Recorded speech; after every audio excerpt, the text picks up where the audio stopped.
And can everyone on Zoom hear me too? I'm just gonna assume you can if no one says anything.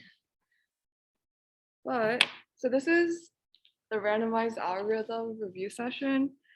And the first thing to go over is like some random, not random, some probability things to review them. So first of all, like Markov's inequality will be pretty useful when you're analyzing randomized algorithms. And so for Markov's, we have, if you have a random variable that's a positive random variable, the probability that x is greater or equal to some constant times expected value is less than or equal to 1 over c. So you can also rewrite this probability as like x is greater than or equal to some value a.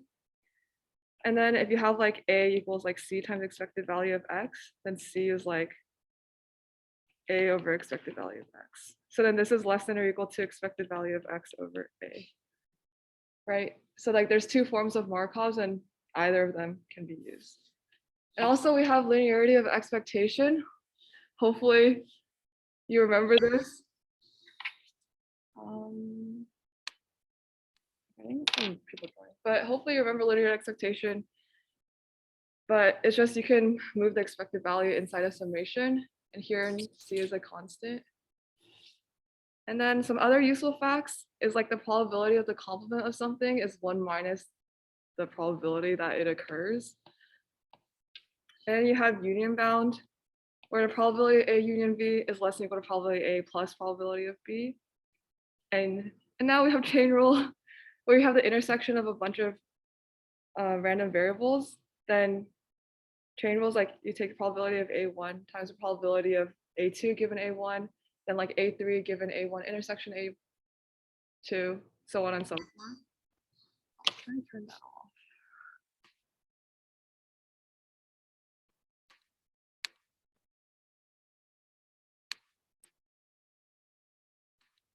Okay, I have no idea how to turn that off. So hopefully people join soon. But and if A and B are independent, then the intersection probability A intersection B is just probability A times probability of B. Yeah. Okay. And then we have some distributions to know. Like Bernoulli distribution is just a random variable that is 0 probability 1 minus p and 1 of probability p. Expected value is just p. Binomial is like a Bernoulli n times some success probability p, then expected value is n times p. And then geometric is essentially like, it's like tossing a biased coin until your first head. And let's say heads of some probability p, then your expected number of times is 1 over p. And then some things, a nice to know inequality that like will also be pretty useful is 1 plus x is less than or equal to e to the x. Yeah, so like these are all like the basic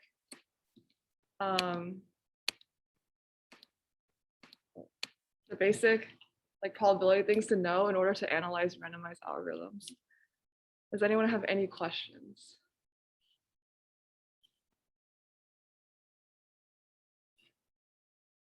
Yeah. Then on to randomized algorithms themselves. So we have two types of randomized algorithms. One of which is Monte Carlo. In a Monte Carlo algorithm, you have like two guarantees. Well, one guarantee is that like for every input, the probability that like the output of your algorithm is not equal to like the actual answer is less than or equal to some epsilon, right? So this is like, you have some error probability. And for any input, like the error probability is at max epsilon. And you have like a runtime guarantee where for any x, like your algorithm's runtime is always bounded by this t of x, right? And in our class, like normally we're going to care about like polynomial algorithms. So we're like, oh, it's like bounded by some polynomial time. And then the other type of algorithm is a Las Vegas algorithm, which the bound is that the guarantees are that like your algorithm is actually always correct, but you don't really have a guarantee on runtime. Like your runtime guarantee is that for all x, the expected runtime is bounded by some function. But this means that like it's possible that like this algorithm could run for a really, really long time, but just in expectation, it won't run that long. And then the little like notation here is like, maybe you could remember this, like Monte Carlo is like mostly correct because there's like some error probability. and like Las Vegas starts with L and it might take a long time to run. Yeah. But also like something that's really important to remember that the randomness in our randomized algorithms is over the algorithm itself and not the input.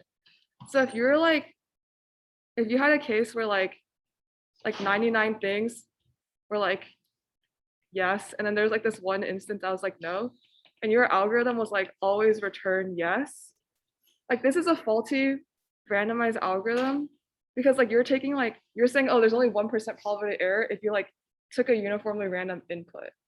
But in our class, like we're not taking it over the input. We need to be like, oh, for any input, there's some probability of error that's capped. But like if we took this no instance, like it would always be wrong, which like isn't okay. So like randomized algorithms are randomized over how the algorithm runs and not like a random input. Yeah. Does anyone have any questions? These are just like the two types of randomized algorithms that we're going to be dealing with. Yeah. All input we consider if the algorithm returns yes or no correctly. Epsilon. No, so like this is like for any input, the probability like this is what your algorithm outputs, right? A of x. So the probability that like, and then this is like the correct answer, f of x. So like for Monte Carlo algorithm, the probability that your algorithm like after one run like outputs something, the probability that they're not equivalent is like less than epsilon, less than or equal to epsilon. So the probability of it being wrong is at most epsilon. Yeah. So like, yeah, and then this is like for any input, your algorithm being wrong is some epsilon.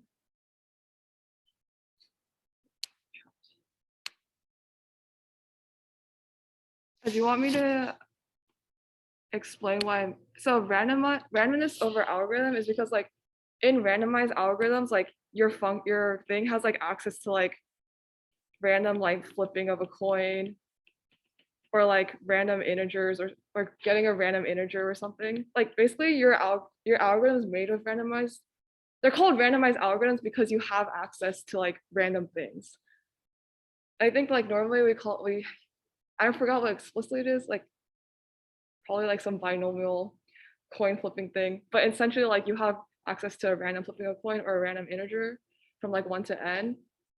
And like since you have access to that, like and if you call it in your function and like do stuff based off that in your algorithm, then like your output might change based on what you do. And that's like why sometimes like you might be wrong or sometimes you're correct. Yeah, does anyone have any other questions? Sorry, so the randomness over algorithm, could you just explain like what's like you said like not randomized like input, like what does it mean by like randomized input? Like what do I mean by randomized like algorithm? Like yeah, like no, it's like you said like not to like randomize the input, right? Yeah. I actually don't know like what it means by randomized input. Yeah, so for randomized input, like let's go back to this like case where like let's say there was like 100 things in our universe, 99 of them are like in the language and like one of them is not, right? And like our algorithm is like just return yes because like most things are in our language, right?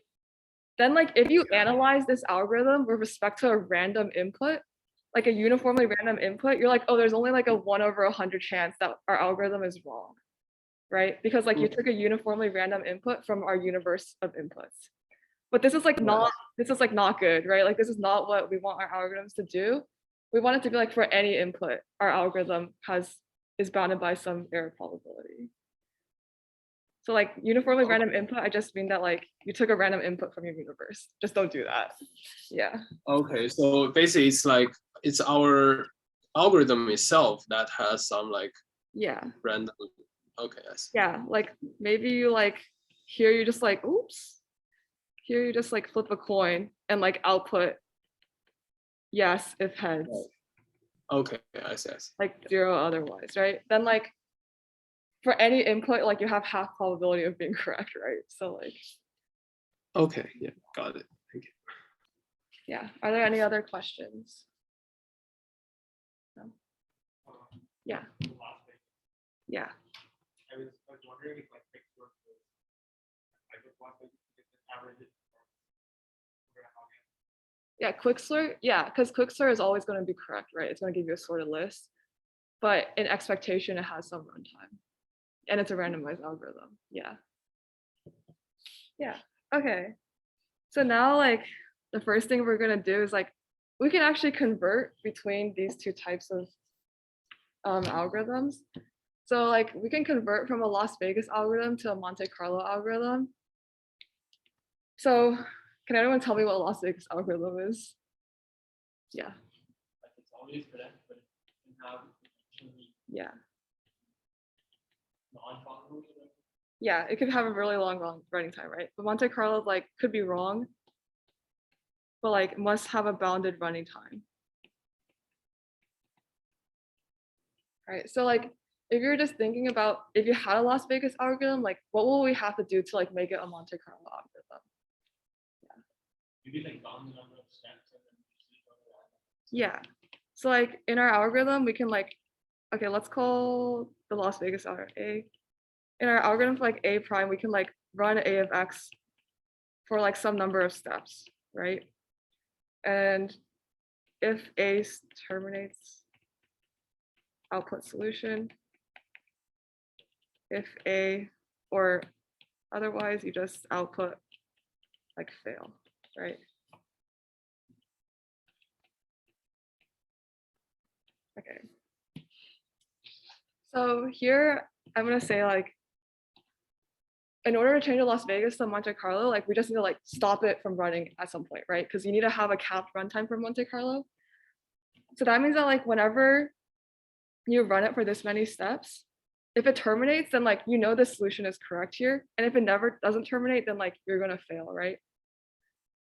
So if we want like if we want this Monte Carlo algorithm to have error probability of epsilon, then like what's the probability of error here? Probability that like A of prime of X is wrong equals the probability that like our algorithm takes how many steps? that's the More, yeah, more, probably yeah, more than C T of X. It's some constant because we haven't defined this constant yet because we want to bound like the error probability with some epsilon, right? So like we're gonna multiply by some constant. We just haven't figured it out yet. So like now we have like probability of running time is greater or equal to C times some constant X of steps. Then you can say this is less than or equal to, like if this is a random variable for the number of steps.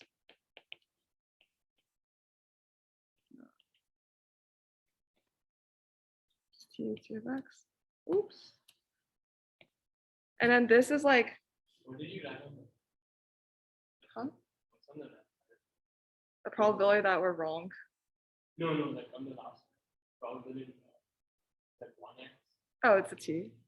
It's just like, this is the what we're running, right? So Yeah. it's just random variable for like number of steps. But this will be less than or equal to 1 over C, because this is like the expected value of X, or of T of X. Okay, wait, I meant, sorry, this T of X, this T of X is like the probability that A, expected number of steps that A of X takes, right? Because you're gonna run it. And if that's greater or equal to C times the expected value, this is just the expected value of how many steps A of X runs, which will be less than or equal to 1 over C by Markov's.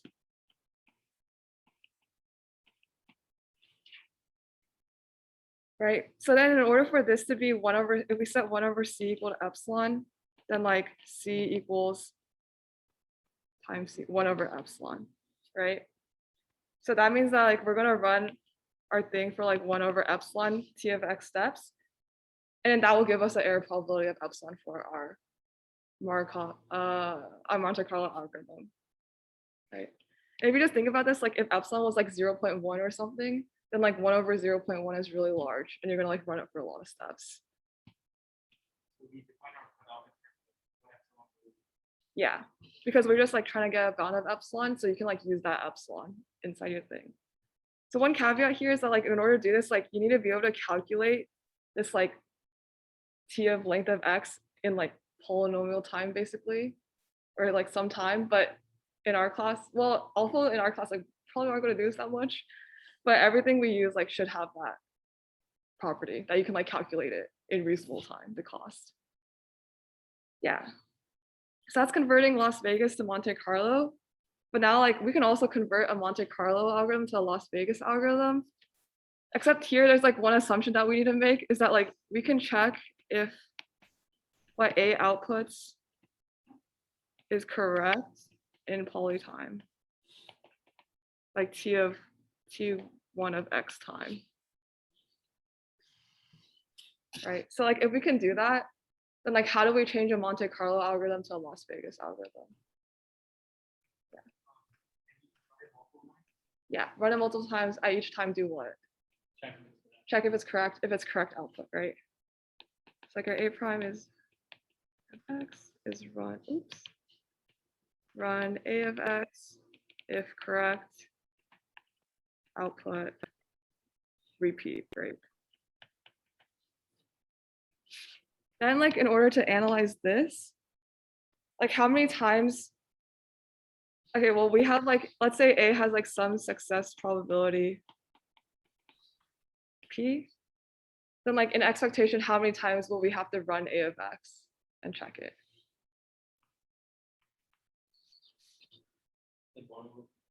Yeah, because basically it will have like a geometric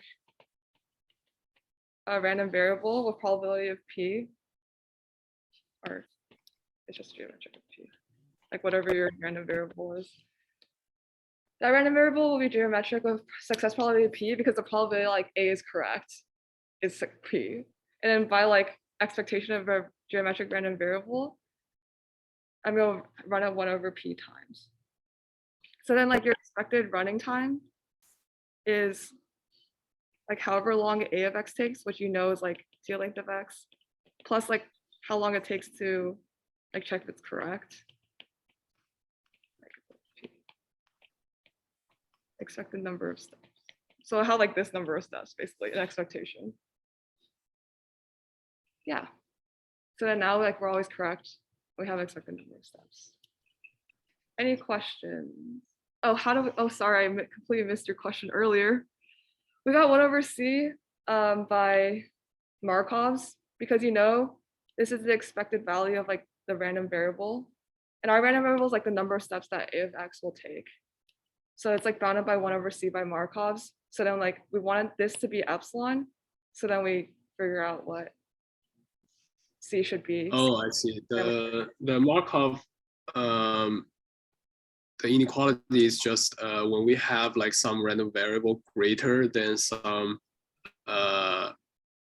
okay, I see. Yeah, I missed the first part. Okay, I see. Yeah, that makes sense. Yeah, thank you. Okay. Why is yeah. Why is T in the net of X like the expected value of that? Because that's by definition of a Las Vegas algorithm. Okay. Like the expected value is like some function T length of X. And then our random variable is like, the probability that we're wrong is that if A of X takes longer than our bound, right? So then like the number of steps, if our number of steps is greater than that, then yeah. In the definition it says expected value of the number of steps. That's it. Yeah. Yeah, if you're following along in text, basically I'm just like going over the textbook chapter. So now like we can actually like do some more complicated thing where we're gonna have a Monte Carlo algorithm for min cut, and we're gonna show that it has error probability. Our algorithm can have error probability less than or equal to 1 over e to the n, which is like pretty small, right? Where n is the number of vertices. And so first of all, I guess like what is a min cut? Or what is a cut? What is min cut? Let's say we have a graph, right? A cut of a graph is like when you just like separate your vertices into 2 groups and like take all the edges that go across the sets, right? So if this was like one set and that was one set, then all of these edges are in the cut.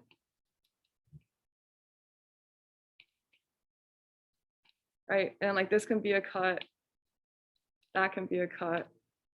But and a min cut is just like the cut such that it has the minimum number of edges across. Right. So our algorithm will be a Monte Carlo algorithm for min cut. And how it works is we're going to select an edge at random and then update the graph by contracting u and v. So what does contracting mean?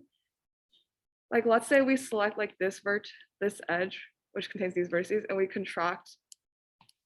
And what it means is contract is like you basically make this into the same vertex, but keep all of the edges that connect it across. So it would look like here,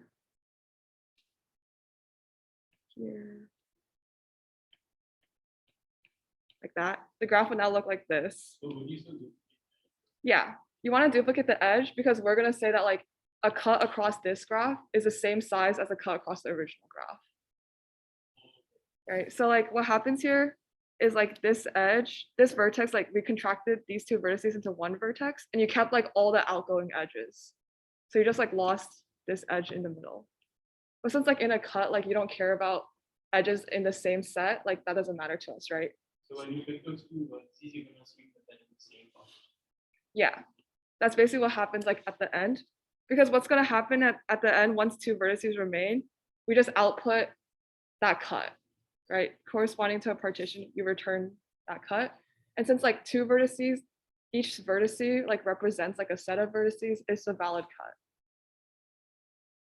And yeah, so size of a cut in a contracted graph will be the same size as a cut in the original graph because you've kept all of the edges that go across the two sets. Yeah, so does anyone have any questions about this algorithm?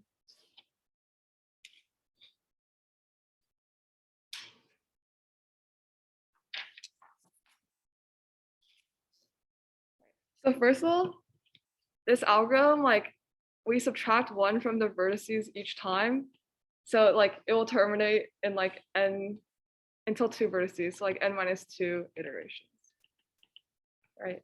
So we want to calculate the probability that like our algorithm will actually output a min cut. So in order to do that, like let's think about, so we have like the graph at each step, n minus 2. Right, so this like GI represents the graph after the iteration. So this is like the normal graph. This is after the first iteration. So each one will have like one more contracted edge. And then like G n minus 2 is our output, right? So we want to calculate the probability that our algorithm outputs a min cut. And in order to output the min cut, like we need to never select an edge in the min cut. Right, because if you selected an edge in the min cut to contract, then you're not going to output the min cut. So we can set a random variable, e sub I, which is like selecting an edge in the min cut at iteration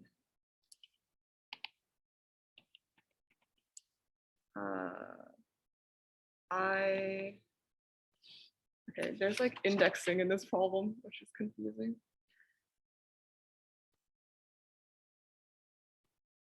I plus 1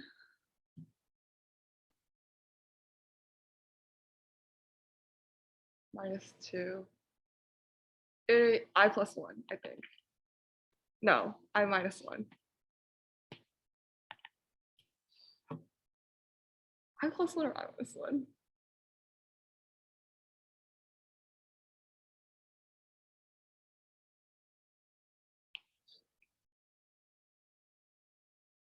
Or just, okay, wait, no, I think we should set to I is fine.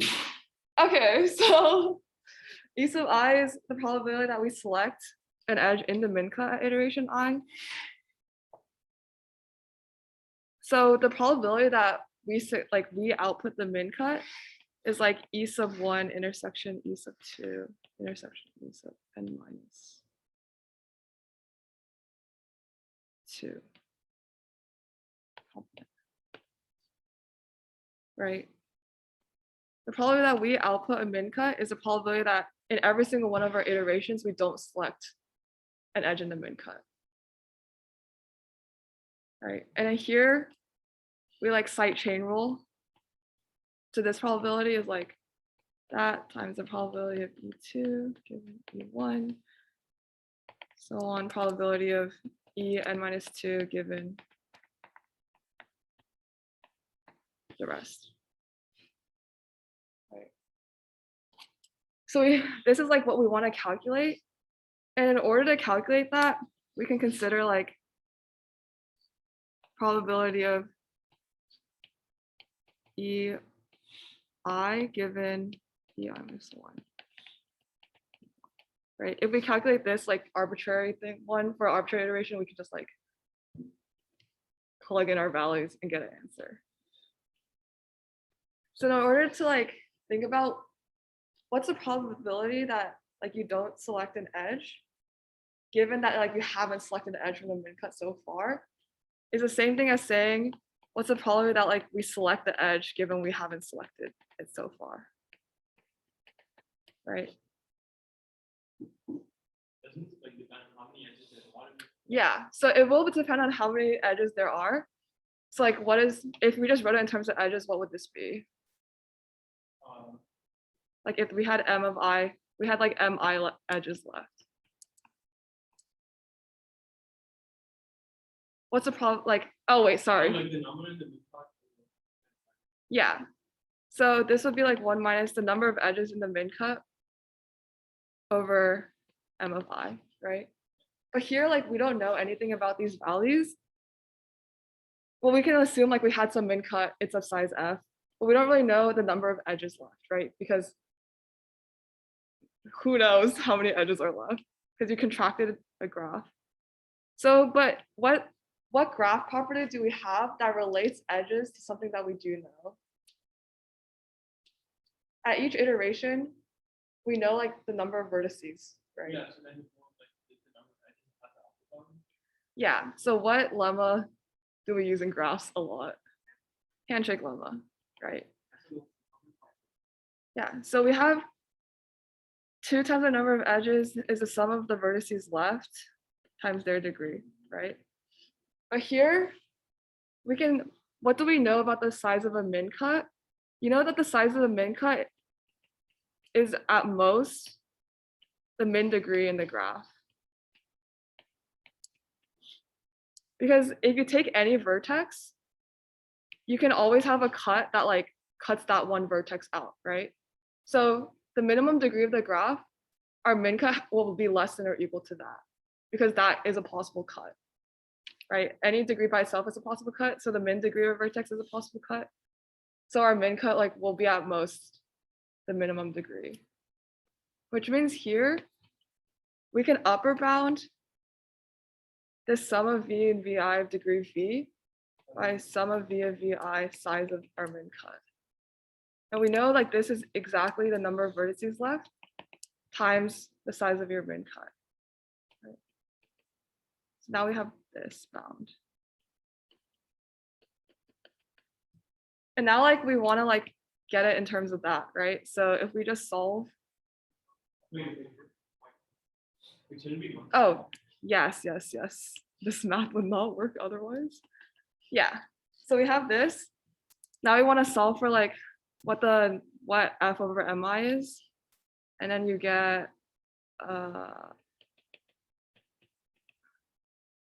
2. Wait. 2 over vi. Yeah. So then now you have that. We have that 2 over vi is greater than this, which means that 1 minus this probability is equivalent to this, right? Which is greater or equal to 1 minus 2 over vi. Right, because you know that this value is smaller than this value. So you know that this is greater than that. So now we can calculate the probability that our algorithm finds F with like the equation we just found, because we have that like EI given I minus 1, well, what I just wrote up there is greater or equal to 1 minus 2 over EI, which means when we plug it back to what we got for chain rule, we'll get like 1 minus 2 over n, 1 minus, here, there's math, 1 minus 2 over n minus 1, 1 minus 2 over n minus n minus 3, right? And then if you like change this to n minus 2 over n, it'll be like this. Maybe I should write more.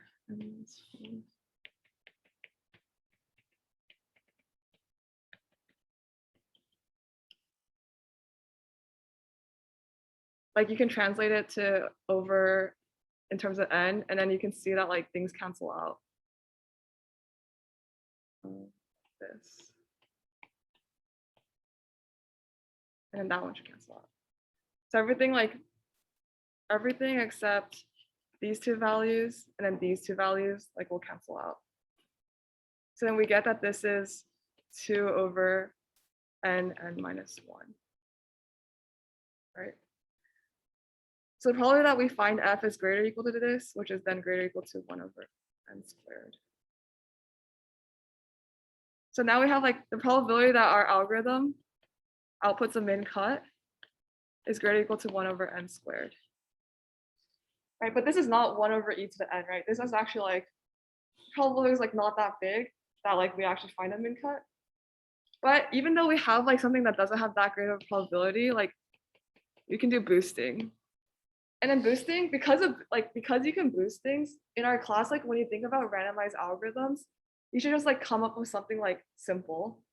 Something pretty simple, even if it like doesn't work that well, you can just boost it and then get something that works better. Right? So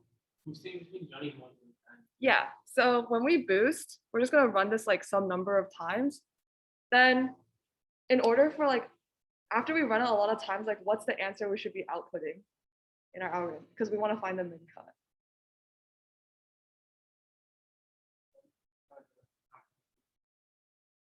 So which one?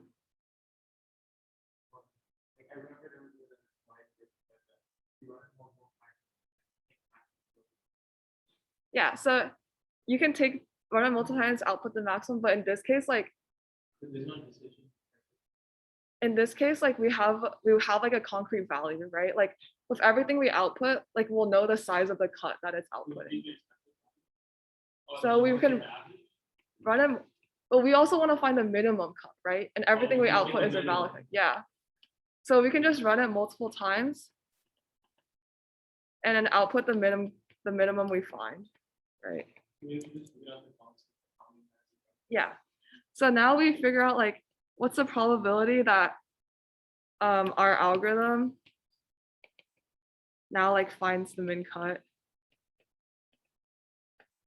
It's a probability that like it finds the min.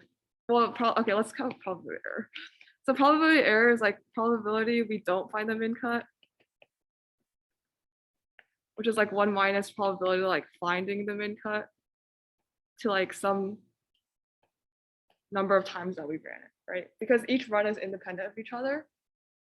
So the probability that like we don't find it is the probability like we don't find it in any iteration, right?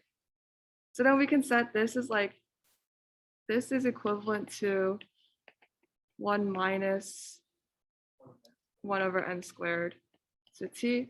And here we have our like handy dandy equation, right? 1 plus x is less than or equal to e to the x. You'll use this a lot when you do boosting because like you'll have like a 1 plus or minus to some power, right? So now we have, if we set x equal to negative 1 over n squared, then we have this is less than e to the negative 1 over n squared to the power of t. right? And in the beginning of the problem, we wanted our error probability to be less than e to the n. So what should we set t to be? If you set t to n, then it will be e to the 1 over n. Oh, Yeah, you want is it t to the n cubed, and this will be e to the negative t cubed, well, not t cubed, n cubed over n squared, which is e to the negative n, which is 1 over e to the n. Yeah. So after we do boosting, we run it like n cubed times, which is still a polynomial number of times, right? Like you'll end up with an error probability that's less than or equal to 1 over e to the n, which is pretty small. So boosting is great. Yeah. Earlier you're saying about decision problems. Like normally, if you do boosting, and you have like two-sided error, where two-sided error is like given some x, like any x, like probability of error is like less than epsilon, equal to epsilon. And this is like for a decision problem, right? Then like for two-sided error, like in order to boost, you just run it a lot and it output the maximum, the thing that was outputted more often, right? yeah, because you have to end up being wrong. Yeah. So like then there's also a thing called one-sided error, where like basically in this case, like it's possible like if x is in L, like we're always correct. But if x is like not in L, there's like some error probability. Or the other way around. In this case, when you boost, like you run it multiple times too, but you know, like if it ever outputs that x is not in L, like that will be a correct answer, right? Because the only time it will ever output that if x is actually not in L. So you can just like run it multiple times. If this ever happens, you output that as your result. If x is in L, it's always correct, but it's possible that if x is not in L, your algorithm will also output that it's in L, right? So like only if it outputs no, you know 100% sure like that's the correct answer. Because the only way to output no is if it was not in L. Because this will always output yes, right? This always outputs yes. This can output yes or no. So the only time it outputs no is if it was not L. So that happens like you can just output no. And if after like all your iterations it never outputs no, then you output yes, right? And then you can like calculate probability of error. Like it'll always be correct in this case, but like the error here will be like whatever your error is like to the power of t, which is like could be really small. And that's like for decision problems. So in this case, if you say no, you're wrong, then you say yes, you don't have there's a percentage of it. Yeah. But like if you get an x and L, you always say yes. Yeah. It's not. Yeah. And then like it's possible like the one-sided error is like also on the other side, right? That like yeah. So wait, you have probability of error based on like so the error is basically the probability when x is not in L that the output yes. Is that the error? Yeah, that would be like the only time you have some error. Right. Yeah. Yeah. Yeah. Does anyone have any questions about anything? Yeah, so first is like when we get to like one step, we set the minimum the size of f, which is defined as the number of edges in main cut, is smaller than the minimum like degree left in the graph. And why is that? Yeah, because you can for any vertex in a graph, you can always have a cut that is just that vertex by itself. Right. So for every degree so that means that like your cut, you can always have a cut that's of the minimum degree, right? Right. So your size of your minimum cut is like bounded by your minimum degree. And then also like at any iteration in our graph, we know that like the edges, like since the other graphs in our thing are like multi-graphs, like there can be multiple edges coming out of one edge. Like this directly corresponds to the number of edges like that go out of that partition. Right. So the degree of that vertex is still like you could still have a valid cut. Like any cut in a contracted graph is still a valid cut in our original graph. Yeah. So that That's means that true. like the minimum degree of a vertex in a contracted graph, like you could still have a cut that's like less than or equal to that, right? By just setting that to be your cut. Right. But like we can always like make a cut just like having one vertex by itself. Yeah. So and in that case, the size of the cut is Mhm. just the degree of this vertex, you said? Yeah. Okay. Yeah. So we're Okay. so like our min cut is upper bounded by the minimum degree in the graph. Okay. And then there's another point where like we see the denominator and numerator cancel out, and we have only like 2 over n times Yeah. n minus 1. Should that, why is that a like a lower bound instead of a equal sign? Is it equal sign? Or? Oh, like why is this not equal? You're right. It's because we used like this less than or equal. We use like the bound from our min cut is less than or equal to like our vertices, right? Or min degree. Okay. Like we used this inequality here, so the inequality like still holds here. Oh, okay. I see. Yeah. Yeah. Are there any Okay. other questions? Also, like this is like always going to cover. So if you have any random questions about anything, feel free to ask too. Yeah. But in general, again, like just do something simple, like just flip a coin, put things in sets randomly, do something random, like make it. In our classic things, normally, if you do something simple, it becomes easier to analyze, which is like always great. Make it easy to analyze for yourself. And then useful things are like, you're probably going to use Markov's and like 1 plus x less than equal to e to x in your analysis. Yeah.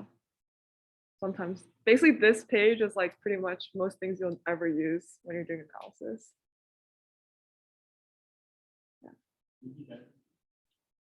I can yeah, I can put it in the drive and put it on the yeah, can read my, as you can tell, everything I pre-wrote is much neater than everything I write when I'm actually tutoring, but yeah. Yeah, are there any other questions?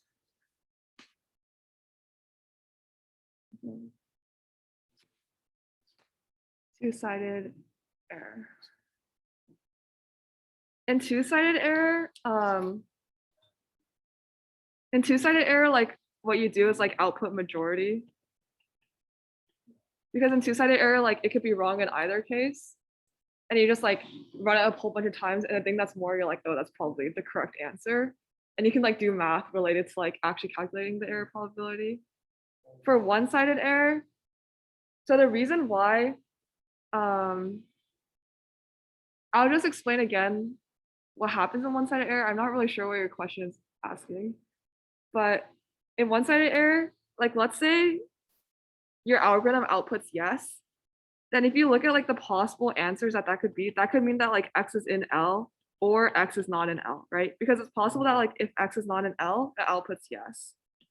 But if your algorithm outputs no, like what's the only option that occur? Like x has to not be in L. So in this case, if your algorithm outputs no, you know 100% sure that it was not in L, right? But if your algorithm outputs yes, like there's some possibility that it was in either case. So that's why like in your algorithm, if this ever happens, you can just like directly output, oh yeah, the answer is no. And then like basically after like if you like do boosting, after like a lot of iterations, if it always outputs yes, then you're like, oh yeah, like okay, it's probably in L. But there's like still some error probability related to like if it always outputs yes for like every iteration of that algorithm when x is not in L. But that's how two-sided boosting works. And then again, like this is symmetric if the one-sided error was like in the other direction. Yeah.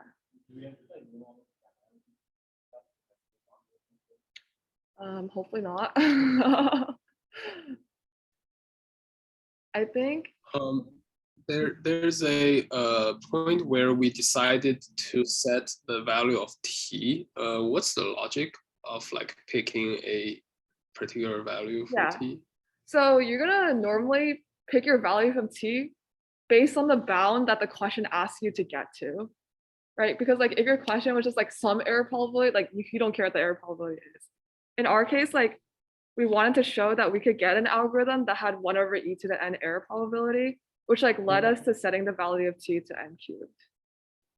Okay, I see. So that like bound of probability is probably just something given in like when you Yeah. when we Yeah, it should be given that like, oh, create an algorithm with like less than blank error probability. Then that's like where your bound is coming from. If your error probability ever has an e in it, by the way, like you're gonna use 1 plus x is less than or equal to e to x like with 95% chance or something. Like if there's an e, it's 1 plus e, 1 plus x somehow. Oh, so is that a point of like boosting? So basically we can introduce this like additional t terms that we can decide what's the t and like we can get the bound. Yeah, so the point of boosting is that like if your original algorithm like isn't that good, like in our case, like our minimum cut is like the probability that we output a minimum cut is like greater or equal to 1/n², which is like a pretty small value.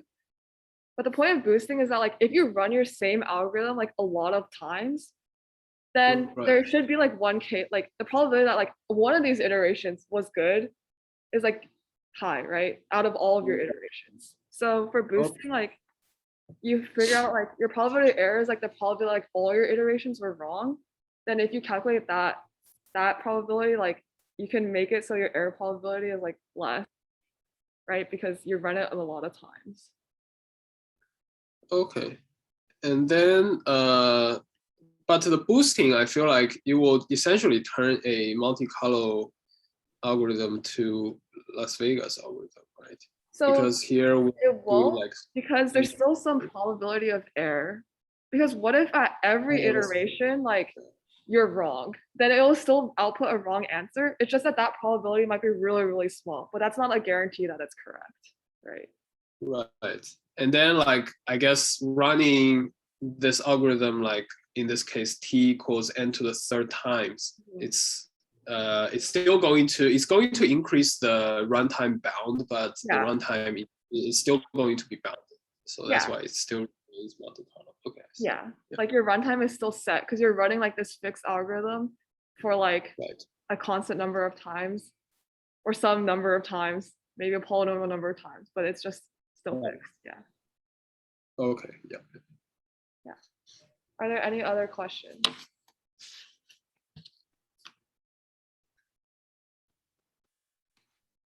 I'm also just gonna stop the recording.